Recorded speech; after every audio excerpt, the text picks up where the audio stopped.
आज हम बात कर रहे हैं ब्रिटानिया इंडस्ट्रीज की Q2 FY26 अर्निंग्स कॉल की। यह वही कंपनी है जिसने पिछले 100 से भी ज्यादा वर्षों में भारत के हर शहर, हर गांव और हर परिवार की चाय के साथ अपनी जगह बना ली है। लेकिन इस तिमाही में ब्रिटानिया की कहानी सिर्फ बिस्किट कंपनी की नहीं थी, बल्कि एक full fledged food power house की तरह उभरने की रही। कॉल की शुरुआत में मैनेजमेंट ने यह साफ कहा कि Q2 एक चुनौती भरा क्वार्टर था।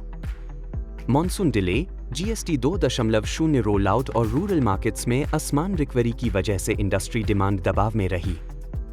लेकिन इसके बावजूद ब्रिटानिया ने यह क्वार्टर प्रॉफिटेबल, स्टेबल और स्ट्रैटेजिकली फॉरवर्ड लुकिंग तरीके से पूरा किया। कंपनी का कंसोलिडेटेड रेवेन्यू 4,533 रुपए करोड़ रहा, जो साल दर साल लगभग 2% की स्टेडी ग्रोथ है।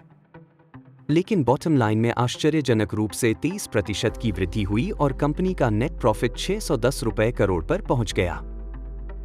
अब सबसे महत्वपूर्ण पहलू मार्जिन्स।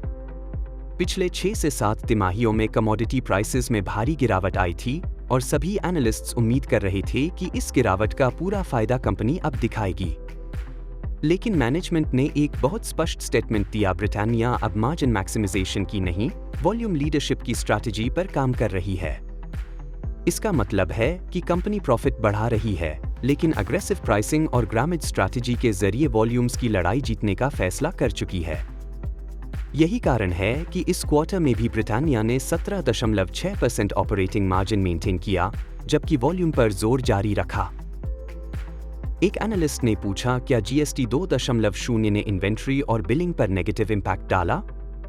कंपनी ने कहा कि ट्रांजिशन टेम्पररी था, लेकिन अब बिलिंग सिस्टम्स पूरी तरह स्टेबलाइज हो चुके हैं। डिस्ट्रीब्यूशन चैनल में कोई मेजर डिसरप्शन नहीं हुआ। हाँ, छोटे प्लेयर्स को नए सिस्टम में एडजस्टमेंट करने में दिक्कत हुई है और इसका फायदा ऑर्गेनाइज्ड प्लेयर्स को मीडियम टर्म में मिलेगा। अब बात करते हैं न्यू ग्रोथ इंजन्स की। ब्रिटानिया सिर्फ बिस्किट कंपनी नहीं रह गई है, अब कंपनी इंडिया का सबसे बड़ा पैकेज्ड ब्रेड निर्माता भी बन चुकी है, जिसकी मार्केट शेयर 32% के ऊपर है। चीज और डेयरी पोर्टफोलियो में कंपनी को पिछले क्वार्टर में 27% ग्रोथ मिली। ब्रिटानिया ने पनीर, स्प्रेड्स और वैल्यू एडेड चीज प्रोडक्ट्स में कैपेसिटी एक्सपेंशन पूरा किया है और अब नॉर्थ और ईस्ट इंडिया में डेयरी डिस्ट्रीब्यूशन बहुत तेजी से फैलाया जा रहा है। क्रॉसंट बिजनेस भी डबल डिजिट ग्रोथ पर है और कंपनी इसे अगले 2 साल में 1,000 रुपए करोड़ रेवेन्यू तक ले जाने का लक्ष्य रख रही है। CEO ने इस क्वार्टर में पहली बार यह बात ओपनली कही कि ब्रिटानिया रूरल डिस्ट्रीब्यूशन में तेजी से आगे बढ़ रही है। इस समय कंपनी के पास 29,000 रूरल प्रेफर्ड डीलर्स हैं और टारगेट है कि अगले 2 वर्षों में संख्या 50,000 तक पहुंचा दी जाए। यह लो यूनिट पैक स्ट्रैटेजी का हिस्सा है, यानी छोटी कीमत वाले अफोर्डेबल पैक्स को गांवों में पुश करना। ब्रिटानिया ने यह भी कहा कि उसने 150 स्मार्ट वैन्स डिप्लॉय की हैं, जो रिमोट मार्केट्स में डायरेक्ट डिस्ट्रीब्यूशन करके रिटेल पेनिट्रेशन बढ़ाती हैं। अब बात करते हैं कंपटीशन की। एक एनालिस्ट ने पूछा, पार्ले और सस्ती रीजनल ब्रांड अग्रेसिव डिस्काउंट दे रही हैं, ब्रिटानिया क्या कर रही है?